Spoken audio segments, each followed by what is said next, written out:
सभी को नमस्कार। स्वागत है आपका आज की क्लास में।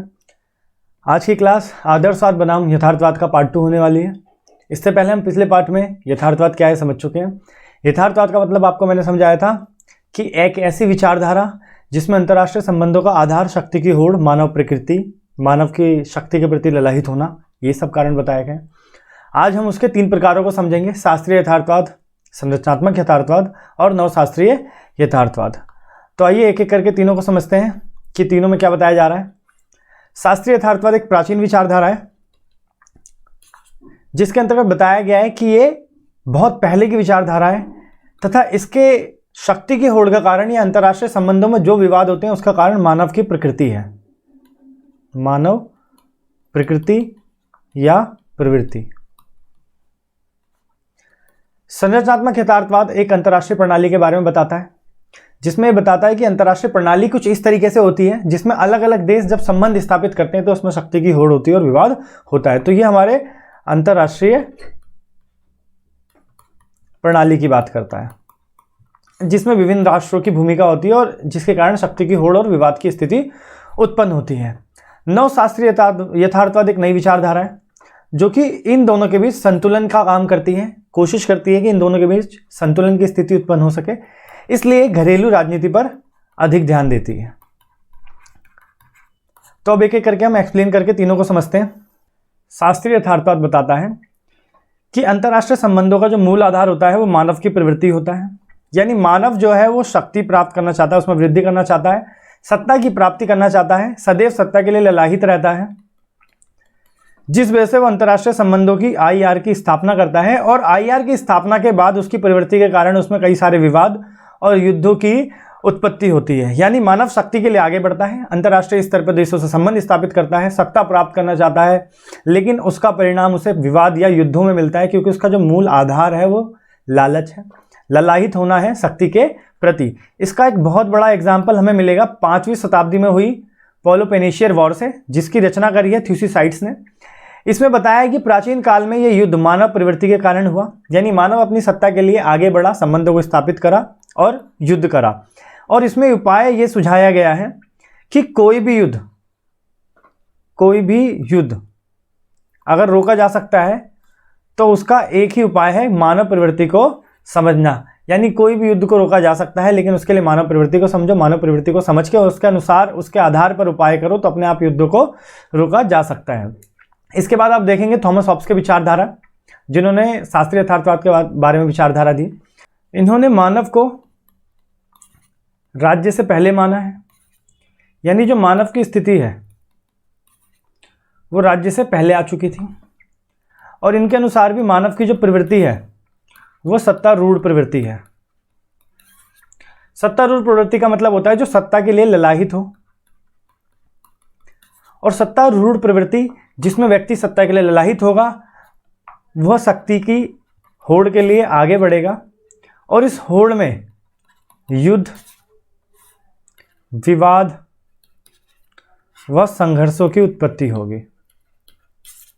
तो इस आधार पे थॉमस हॉब्स मानते हैं कि मानव राज्य से पहले की स्थिति है और मानव जो है अपनी प्रवृत्ति के कारण इस स्थिति में आता है कि उसे सत्ता चाहिए और सत्ता के लिए वो ललायित है तो शक्ति आगे बढ़ाना चाहेगा अपनी, और शक्ति के चक्कर में उसके संघर्ष होते हैं, विवाद होता है और युद्ध की स्थिति उत्पन्न होती है।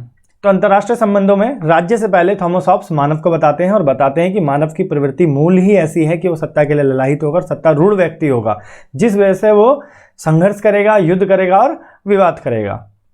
अगला पॉइंट देखते हैं। तो इसके लिए निर्देश दिए जाते हैं राज्य को, मतलब किस आधार पर अब राज्य को क्या निर्णय लेने चाहिए।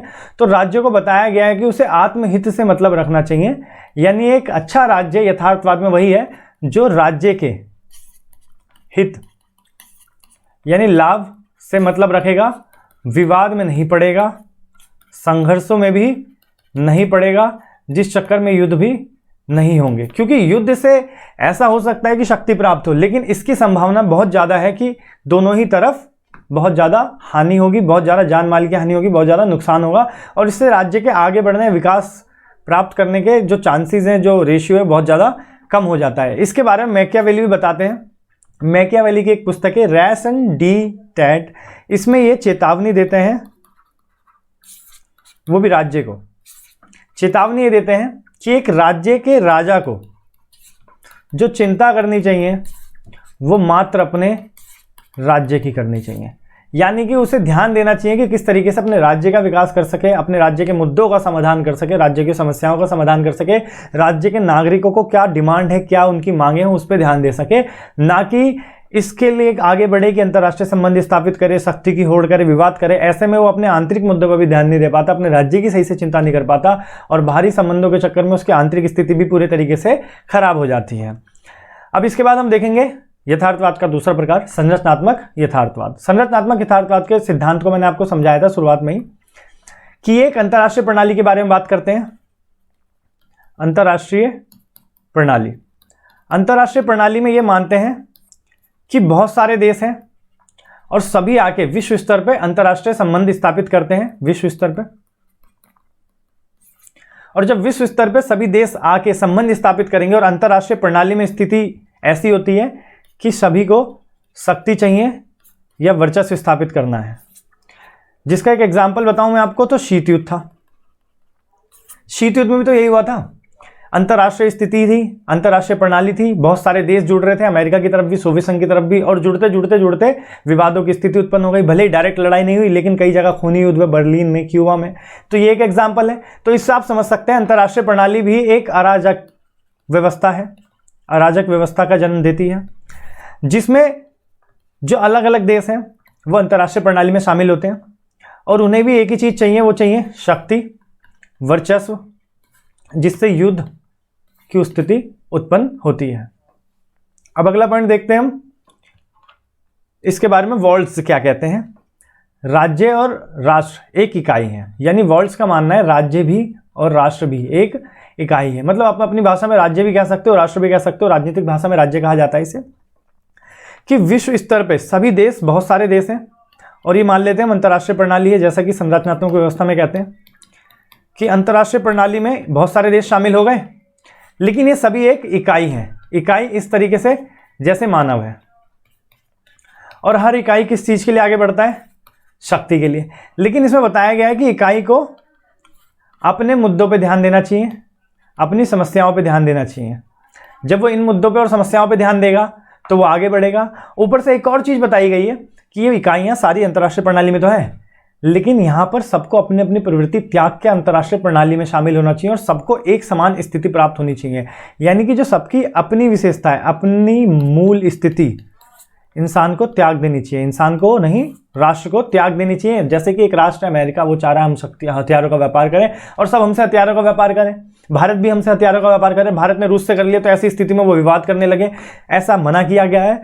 वर्ल्ड्स का मानना है कि अंतर्राष्ट्रीय स्थिति, अंतर्राष्ट्रीय प्रणाली में सभी राष्ट्र समान होने चाहिए। जो भी उनकी मूल प्रवृत्ति, मूल स्थिति, मूल विचारधारा है उसे त्याग कर सबको एक इकाई के एक समान रहना चाहिए। ऐसी स्थिति में अंतर्राष्ट्रीय प्रणाली ज़्यादा अच्छे से हो सकती है, अंतर्राष्ट्रीय संबंध ज़्यादा अच्छे से स्थापित हो सकते हैं और विवाद युद्ध की स्थिति समाप्त हो सकती है। अब निर्देश क्या दिए गए हैं इसके अंतर्गत कि आप कैसे आगे बढ़ सकते हैं संरचनात्मक व्यवस्था के अंतर्गत यथार्थवाद विचारधारा के आधार पर।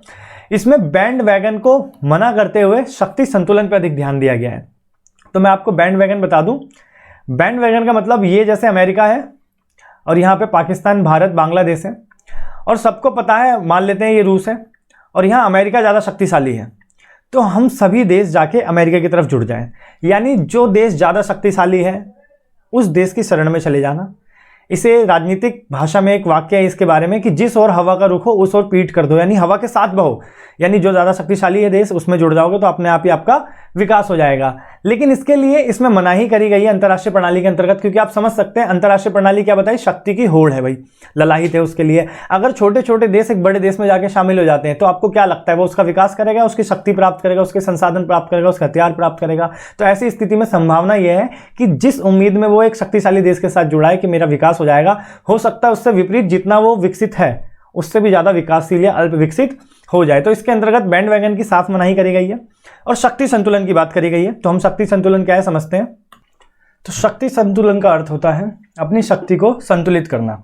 इसका मतलब वर्तमान जो आपकी इंटरनेशनल रिलेशंस की स्थिति है यह अंतर्राष्ट्रीय प्रणाली है। अंतर्राष्ट्रीय प्रणाली का मतलब अंतर्राष्ट्रीय प्रणाली में बहुत सारे देश हैं, सबके पास बहुत ज़्यादा शक्ति है, या किसी के पास बहुत कम शक्ति है। तो इस स्थिति में कहा जाता है ना अपनी शक्ति को बहुत ज़्यादा बढ़ाना चाहिए, ना आपकी शक्ति कम रहनी चाहिए, आपकी शक्ति रहनी चाहिए संतुलित वर्तमान स्थिति के अनुसार। जिसका एग्जाम्पल हम ऐसे समझ सकते हैं, जैसे आज एक ऐसी स्थिति है जिसमें सबको शांति या फिर एक दूसरे को सहयोग को बहुत ज़्यादा ज़रूरत है, सहयोग की बहुत ज़्यादा ज़रूरत है।